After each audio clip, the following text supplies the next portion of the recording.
Eu sou a Karen Denise, neuropsicopedagoga, e eu transformo a vida de neuropsicopedagogos que desejam atuar no melhor nicho e se destacar na sua região em neuropsicopedagogia. Muita gente acha que ter TDAH é ter déficit cognitivo, é ser burro, porque se esforça, não consegue se concentrar, porque tenta e tira uma nota baixa na escola. E a gente precisa se conscientizar que não é isso que acontece, que o TDAH, ele não tem déficit cognitivo. Pelo contrário, nós conhecemos aí gênios brilhantes que tinham TDAH, que, né, pessoas principalmente da área artística, porque o TDAH, ele pode ter o déficit de atenção, mas ele tem uma criatividade genial, uma criatividade estupenda. Então, nós precisamos valorizar as características e não rotular nas dificuldades. A gente precisa valorizar os potenciais e desenvolver esses potenciais. Já pensou quantos gênios já passaram pela sua mão aí que, por causa do rótulo do TDAH, tiveram as suas potencialidades, as suas habilidades suprimidas? Já imaginou? Para fazer uma reflexão. Então, a gente tem que ter esse cuidado. Bom, vamos aqui, né, recapitular, então, tudo que a gente já falou, para a gente não esquecer. Então, primeira coisa, TDAH não é um transtorno de aprendizagem. Segundo, é um transtorno do neurodesenvolvimento que pode sim afetar a aprendizagem, mas ele vai afetar todas as esferas da vida do sujeito, não só a esfera acadêmica.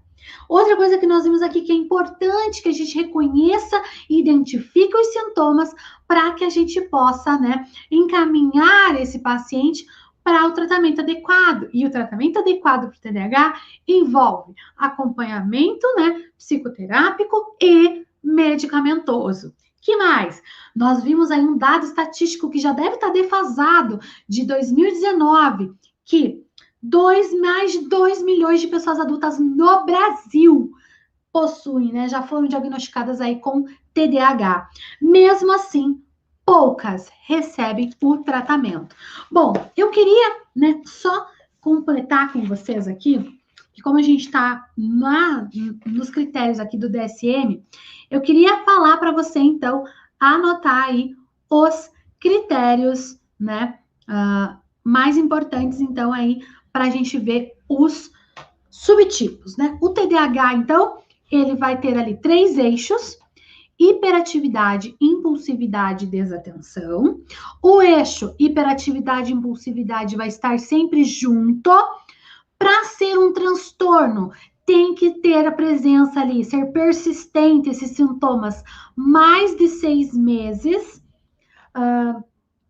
E a gente tem ali a questão da presença sempre da hiperatividade e da impulsividade. Existem algumas pessoas que ignoram aqui o DSM e falam, mas tem o transtorno do déficit de atenção somente, ou tem o transtorno da hiperatividade somente. Não, o DSM ele não fala isso, gente. Ele fala que o TDAH, eu vou te ler aqui para vocês de novo. O transtorno de déficit de atenção e hiperatividade é um padrão persistente de desatenção e ou hiperatividade e impulsividade, que interfere no funcionamento e no desenvolvimento, conforme, né, caracterizado aqui pelos 2 itens, que é o de desatenção e o de hiperatividade. Mas tem pessoas que acham que pode dividir. Só que o DSM ele não divide. Ele traz pra gente 3 subtipos, tá? Todo TDAH vai ter, em alguma medida, a desatenção, em alguma medida, a impulsividade, a hiperatividade. Mas ele pode ter mais destacado um subtipo em função do outro. Por exemplo, é muito comum em meninos o subtipo hiperativo impulsivo.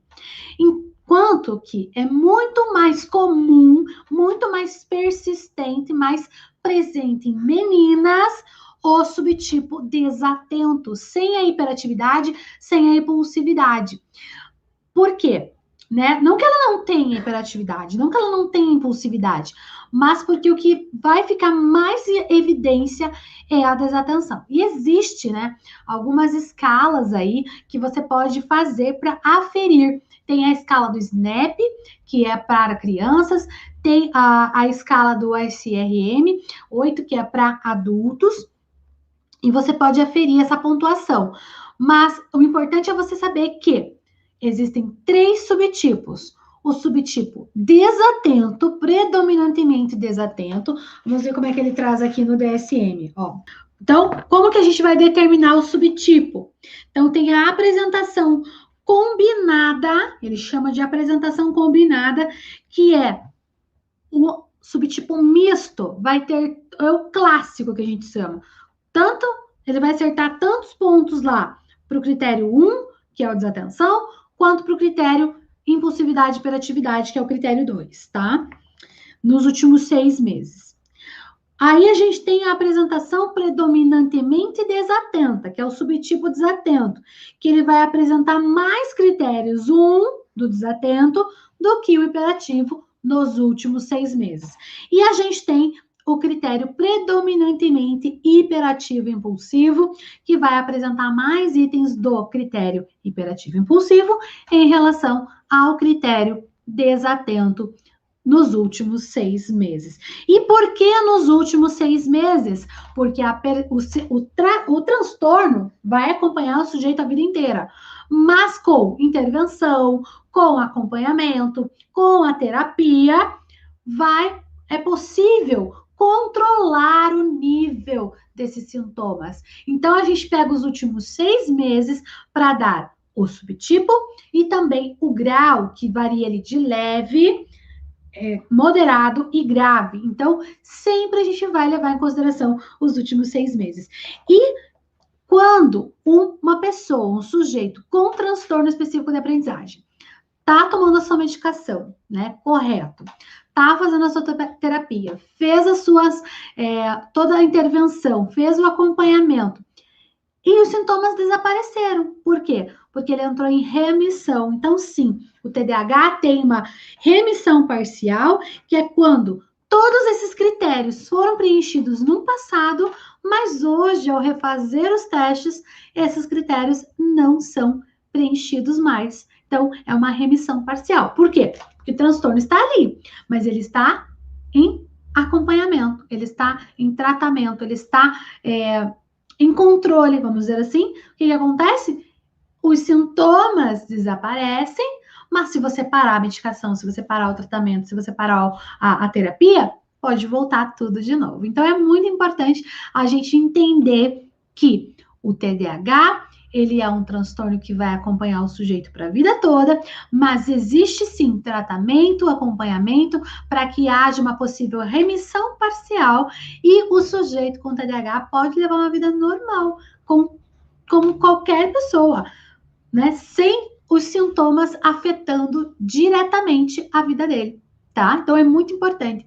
E lembrando, não é um transtorno de aprendizagem, não é um déficit cognitivo, não é preguiça, não é burrice, não é nada disso. É somente uma alteração neurobiológica, onde o processamento das informações são diferentes e o processamento, principalmente no córtex pré-frontal, ele é prejudicado, causando aí essa dificuldade do uso das funções executivas, como memória de trabalho, flexibilidade cognitiva e também controle inibitório.